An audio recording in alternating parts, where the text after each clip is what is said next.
Hello అండి, welcome to Vihaan వేద్య vlogs. ఈరోజు చింతపండు చారు ఎలా చేయాలో మీకు చూపిస్తానండి.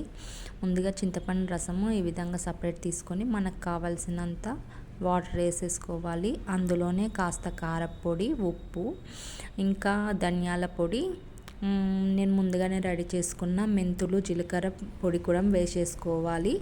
ఇందులోనే కాసిన్ని ఉల్లిపాయ ముక్కలు కూడా వేసేసుకోవాలండి. ఆ తర్వాత స్టవ్ పైన కడాయి పెట్టుకొని అందులో ఆయిల్ వేసుకోవాలి. తర్వాత పోపు దినుసులు, జీలకర్ర, ఆవాలు వేసేసుకోవాలి అండి.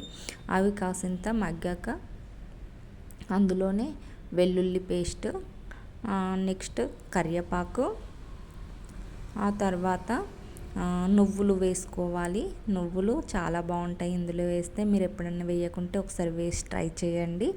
ఆ తర్వాత పసుపు కూడా వేసుకొని ఇందులోకి మనం ముందుగానే మిక్స్ చేసి పెట్టుకున్న చింతపండు రసము యాడ్ చేసుకోవాలి.